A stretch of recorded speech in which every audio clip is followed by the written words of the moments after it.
where people are starting to gather up all the data and they're like, hey, this is not normal. No. Like this is a much higher percentage of severe injuries from this one camp, which doesn't make any sense. Well, it's like the Aaron Brockovich thing, where it's like you find a place where a lot of people are getting the same kind of cancer, and it's like there's a reason. So, what does it say here at the top of the article? What's the article say? Just about it. It's about the whole thing.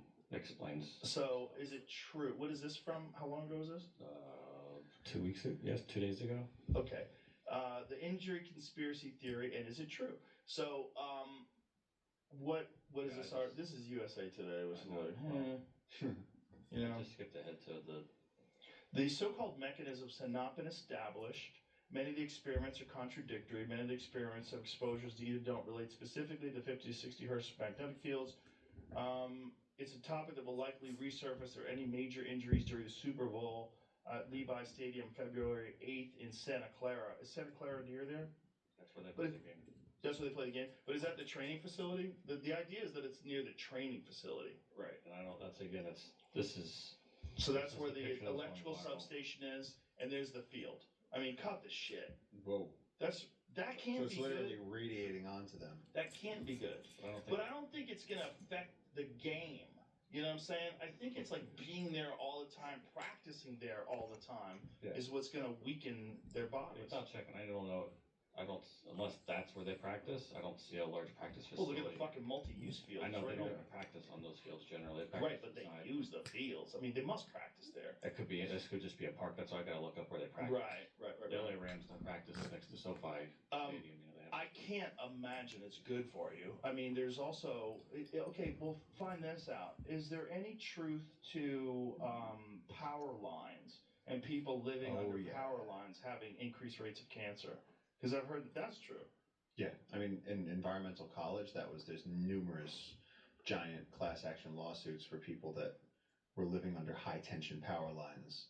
And I mean, I knew someone who, I mean, I've been to the places where I did for my senior project I was doing, where we went to the areas where they were fracking.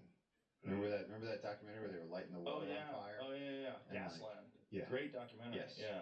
And those people were screaming. They're trying to get the attention to say this is not good. And of course the companies come in and they go, we'll give you $2 million before you let us drill on your land. And these are people that could need the money. Right. And then a few years later, all of their kids have cancer. Pull that back up again, please. So we put it into our sponsor, Perplexity. There's some limited evidence, a small increase in childhood leukemia risk, very close high voltage power lines, but overall the link is weak, not clearly causal, and typically residential exposures are considered within safety guidelines. See, the thing is, it's like, who is... One of the things about Perplexity or any large language model is you've got to get the information from online and who's publishing this information. So it's like, there's only so much of it that's available, but possibly carcinogenic is a weak category. So it says International Agency for Research in Cancer classifies extremely low frequency magnetic fields like those from power lines as possibly carcinogenic to humans, mainly because of the childhood leukemia data. Fuck that, dude. That's wild. Yeah, just fuck that. I would never buy a house that's near them. What are you looking for? I just realized what that is. It's a molar. Yep.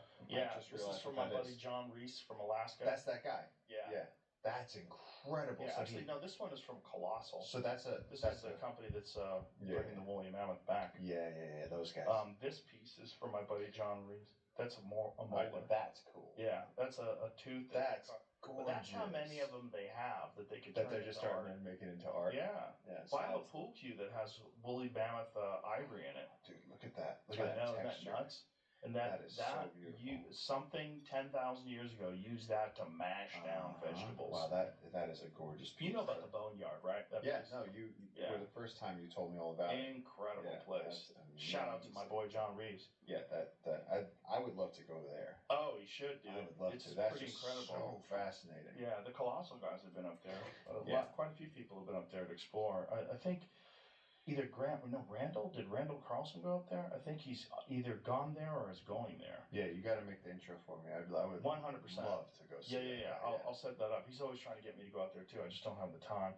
But what a phenomenal place. By the way, he's found a new site. He's found a new Really? site up there that has more bones. Yeah, I mean, you're talking about an area that's only about 4 to 6 acres Yeah.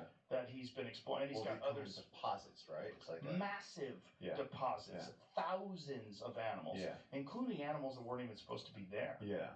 That's so cool. Crazy. So and a thick layer of carbon Yeah. that indicates that fucking place was on fire. Mm. Yeah.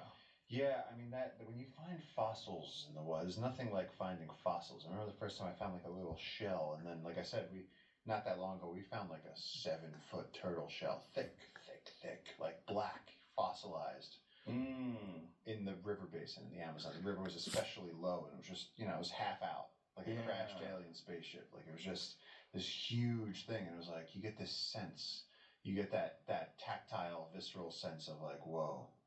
These used to be here. You know what they found in China recently? What'd they find? They found dinosaur eggs that the inside of them is all crystals now. Oh. It's crystallized. Is it like a crystallized baby velociraptor? No, it's No. just basically all crystal. Just crystals, like The a geode. entire- like yeah. yeah.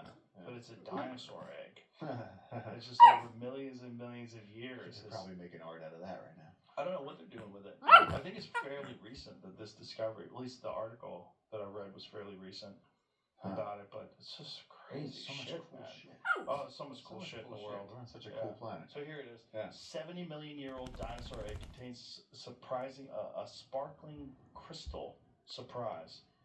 Isn't that nuts? How It's did turned you into know that crystals. was a dinosaur egg? Grapefruit-sized dinosaur egg from a fossil bed in China gave paleontologists huge Very surprise. cool. Rather than a dinosaur embryo or sediment, it was filled with sparkling crystals of calcite lining the inner shell, a natural dinosaur geode. A rare occurrence provides researchers with unique information on the structure of the shell. In this case, a never before seen OOS species, OOSOO species of egg named, oh boy, good luck pronouncing that. Identified in a 22 paper led by paleontologist Qing He of Anhui University in China.